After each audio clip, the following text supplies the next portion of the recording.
Reef.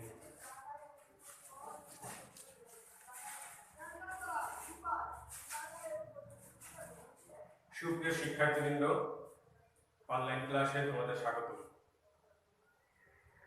গত ক্লাসে আমি নবম ও দশম শ্রেণীর ভূগোল বিষয়ের তৃতীয় অধ্যায় সম্পূর্ণ করেছি। আজকে আমি করাবো নবম ও দশম শ্রেণীর ভূগোল বিষয়ের পঞ্চম অধ্যায়। পঞ্চম অধ্যায় হচ্ছে বায়ুমণ্ডল। আমাদের আজকের ক্লাস হচ্ছে বায়ুমণ্ডল কি, বায়ুর উপাদান, বায়ুমণ্ডলের স্তরবিন্যাস ও বৈশিষ্ট্য, আবহাওয়া কি, জলবায়ুর নিয়ামক, পানিচক্র, বৃষ্টিপাত। এটা আমি পরপর আলোচনা করে দেব। আগে আমি শুরুতে বলবো যে বায়ুমণ্ডল কি।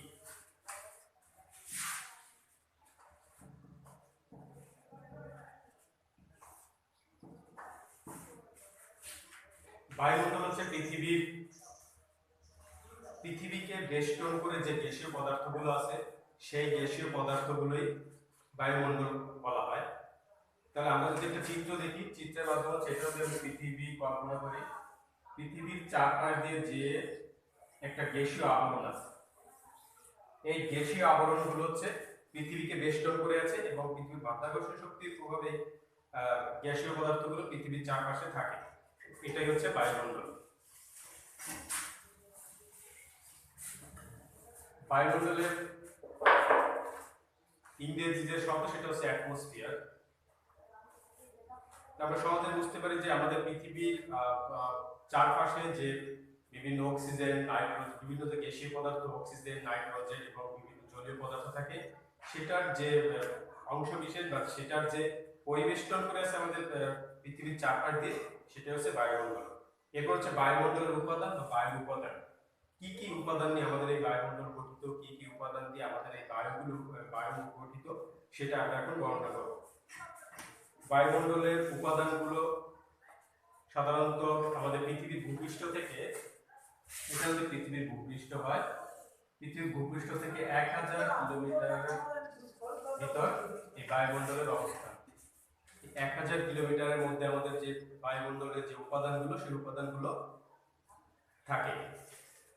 তবে যে উপাদানগুলো আছে তার ভিতর যদি আমরা লক্ষ্য করি যে এর ভিতর 97% যে উপাদান, সেটা হচ্ছে 30 কিলোমিটারের মধ্যে থাকে। পৃথিবীর উপরিপাশে যে 30 কিলোমিটার পর্যন্ত এখানে থাকে 97% গ্যাসীয় উপাদান, এবং সেই গ্যাসীয় উপাদানগুলোর মধ্যে বেশিরভাগ হচ্ছে নাইট্রোজেন। আমি এখন যেটা আলোচনা করবো যে উপাদানগুলো কোন কোন উপাদান কি পরিমাণে থাকে, সেটা আমি ব্ল্যাকবোর্ডে লিখে দিচ্ছি।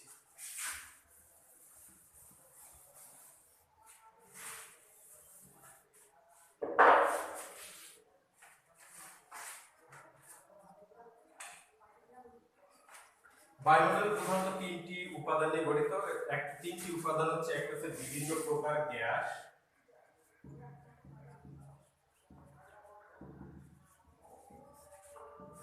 দুই হচ্ছে জলীয় বাষ্প,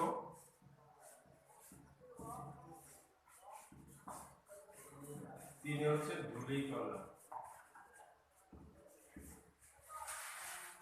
এই যে বিভিন্ন প্রকারের গ্যাস, এই বিভিন্ন প্রকার গ্যাসের ভিতরে হচ্ছে nitrogen, oxygen, carbon die oxide, methane প্রভৃতি গ্যাস আছে। তা আমি এখন একটা দেখাবো যে কোন কোন গ্যাস কি কি পরিমাণে থাকে।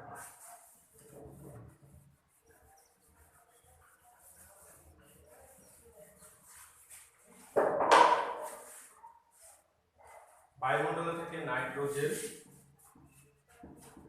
78.2%, অক্সিজেন থাকে 21.71%, এবং আর্গন, কার্বন ডাই অক্সাইড, জলীয় বাষ্প, এইগুলো মিলে সব হচ্ছে 100%।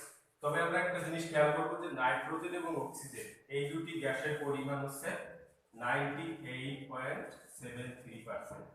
মানে আমাদের বায়ুমণ্ডলের সবচেয়ে বেশি যে গ্যাসীয় উপাদান, তার ভিতরে নাইট্রোজেন এবং অক্সিজেনের পরিমাণ বেশি।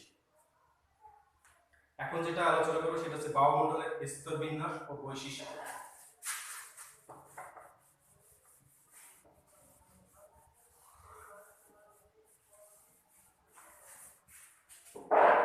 বায়ুমণ্ডলের স্তরকে প্রধানত 5টি ভাগে ভাগ করা যায়। সেই স্তরগুলো আমি পরপর লিখে দেব।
বায়ুমণ্ডলের যেটি স্তর, একটি হচ্ছে প্রোপমণ্ডল, স্ট্রাটোমণ্ডল, মেসোমণ্ডল, তাপমণ্ডল আর হচ্ছে এক্সোমণ্ডল।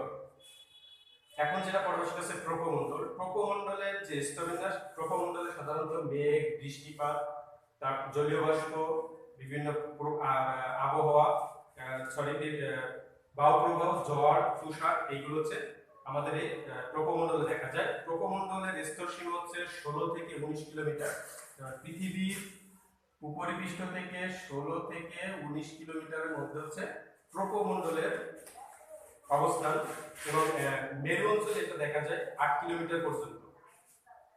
এখানে সাধারণত তাপমাত্রা কমতে থাকে। প্রোপমণ্ডলের যে তাপমাত্রা উপর দিকে গেলে, প্রোপমণ্ডল থেকে আমরা ভূপৃষ্ঠ থেকে উপরের দিকে গেলে এখানে তাপমাত্রা কমতে থাকে। সেটা হচ্ছে প্রতি 1000 মিটার উচ্চতায় পৃথিবী থেকে, আমি একটু চিত্রের মাধ্যমে যদি দেখাই, এটা হচ্ছে পৃথিবী থেকে প্রতি 1000 উপরের দিকে গেলে প্রতি 1000 মিটার উচ্চতায় 6 ডিগ্রি করে তাপমাত্রা, 6 ডিগ্রি সেলসিয়াস করে তাপমাত্রা হ্রাস পায়। এখানে বায়ুমণ্ডলের যে মোট ওজনের প্রায় 75 ভাগ এখানে থাকে, এবং বায়ুমণ্ডলের যে ট্রপোমণ্ডল যে অবস্থানটা, সেই ট্রপোমণ্ডলের পরবর্তী যে অংশ সেটাকে বলা হয় ট্রপোবিরতি।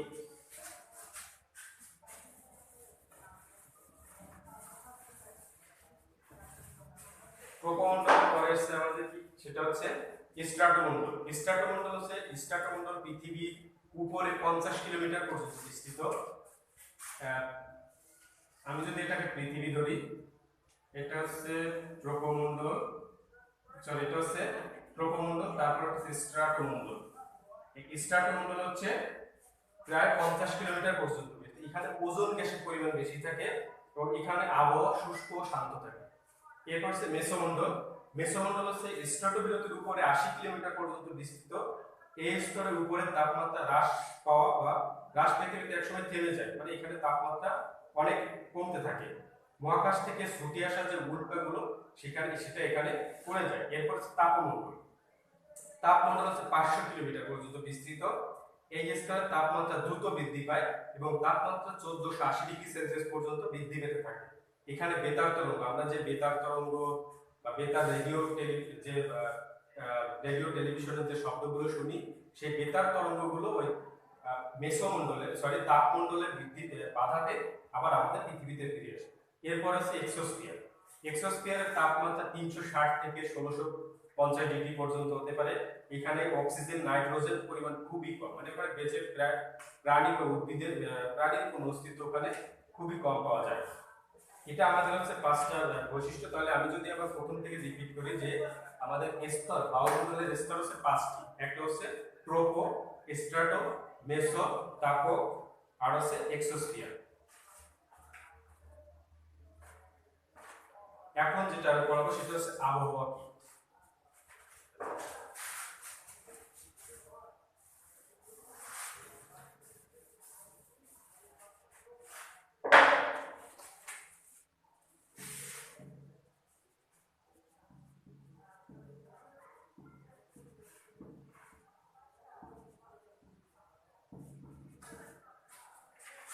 আবহাওয়ার সংজ্ঞা যদি আমি আলোচনা করি, আবহাওয়া হচ্ছে আমাদের এই পৃথিবী পৃষ্ঠের বায়ু প্রবাহ, বায়ুর চাপ থাকে, জলীয় বাষ্প থাকে, বাতাস থাকে এবং যে মেঘ বৃষ্টিপাত থাকে।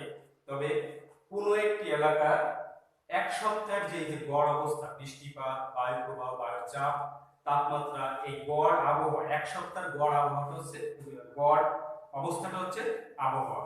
এবং এর পরবর্তী আবহাওয়া পরবর্তী হচ্ছে জলবায়ু।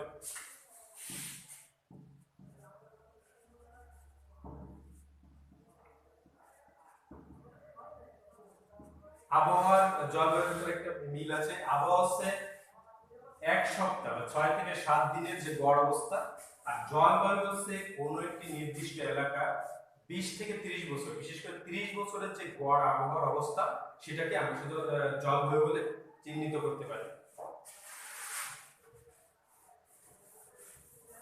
আমি এখন যেটা করব সেটা হচ্ছে জলবায়ু নিয়ামক।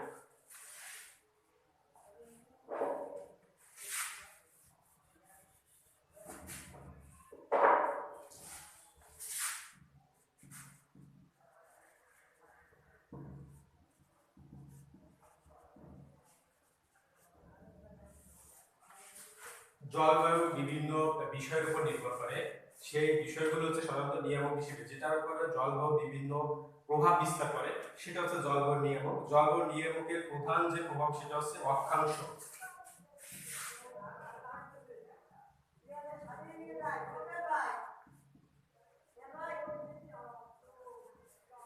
অক্ষাংশের ইংরেজি প্রতিশব্দ হচ্ছে ল্যাটিচিউড।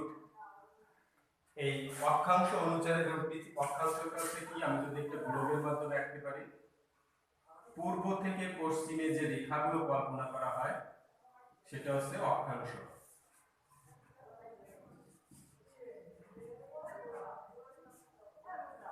এই অক্ষাংশ অনুযায়ী পৃথিবীর তাপমাত্রা নির্ভর করে, যার ফলশ্রুতিতে এখানে যেটা হচ্ছে মেরু অঞ্চল, এটা নিরক্ষীয় অঞ্চল। মেরু অঞ্চলের তাপমাত্রা এবং নিরক্ষীয় অঞ্চলের তাপমাত্রা একরকম থাকে না। এই জন্য অক্ষাংশ অনুযায়ী যে তাপমাত্রা ভেরিফাই করে বা তাপমাত্রার যে বিভিন্ন পার্থক্য হয় সেটার উপর জলবায়ু নির্ভর করে। মেরু অঞ্চলের তাপমাত্রা হচ্ছে 0 ডিগ্রির মতো, প্রায় সারা বছর বরফ চিহ্ন থাকে, এখানে তাপমাত্রা কম। কিন্তু নিরক্ষীয় অঞ্চলের তাপমাত্রা খুব বেশি, যার ফলশ্রুতিতে এখানে তাপমাত্রার পরিমাণটা বেশি থাকে। তাই জলবায়ু নিরক্ষীয় অঞ্চলে এবং মেরু অঞ্চলে পরিবর্তন হয়। এটা হচ্ছে জলবায়ুর একটা প্রধান নিয়ম। এরপর হচ্ছে উচ্চতা।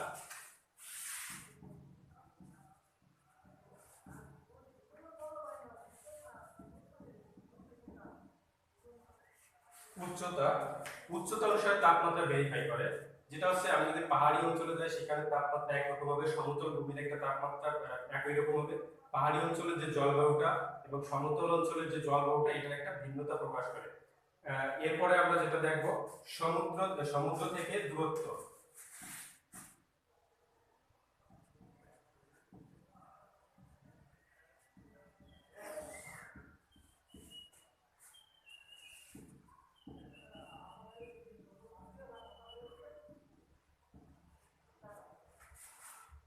সমুদ্রের কূলবর্তী যে দেশগুলো আছে বা সমুদ্র কূলবর্তী যে অঞ্চলগুলো আছে এবং সমুদ্র থেকে দূরবর্তী যে অঞ্চলগুলো আছে সেখানে তাপমাত্রা ভেরিফাই করে, একটা বিভিন্নতা দেখা যায়। সমুদ্রের যে কূলের যে অঞ্চলগুলো, সেই অঞ্চলের তাপমাত্রা একরকম, এবং সমুদ্র থেকে দূরবর্তী কোনো অঞ্চলে সেখানে তাপমাত্রা একরকম। সমুদ্র থেকে দূরবর্তী কোনো অঞ্চলের যে তাপমাত্রা, সেখানে যে জলবায়ু থাকবে। আবার যদি সমুদ্রের উপকূলের যে অঞ্চলগুলো থাকে সেখানে তাপমাত্রা অন্যরকম থাকবে। সমুদ্র থেকে দূরবর্তী যে অঞ্চলগুলো, এই তাপমাত্রাটা একটা ভেরিফাই করে, যার পরবর্তীতে সেখানে জলবায়ুর নিয়ামক পরিবর্তন হয়। সমুদ্র বায়ু প্রবাহ।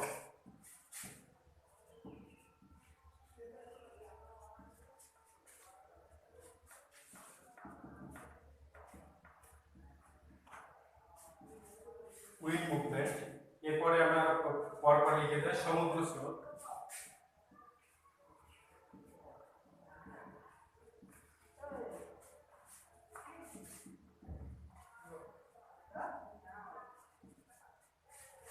ওশেন কারেন্ট, পর্বতের অবস্থান।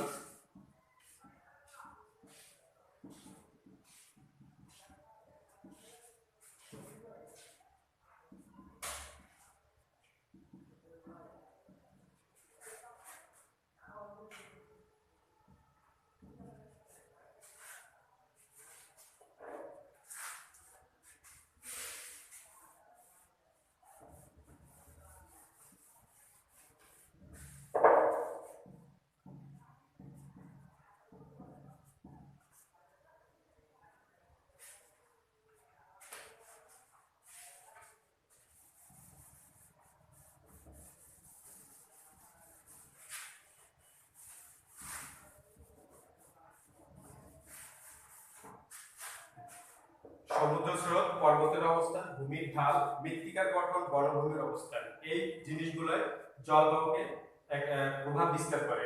যেমন আমি যদি একটু বলি যে সমুদ্র স্রোত, কোথাও সমুদ্র স্রোতের ফলে বায়ুর তাপমাত্রা বৃদ্ধি পায়, কোথাও সমুদ্র স্রোতের ফলে বায়ুর তাপমাত্রা কম পায়, যার ফলশ্রুতিতে সেখানেও তাপমাত্রা জলবায়ুর নিয়ামকের পরিবর্তন হয়।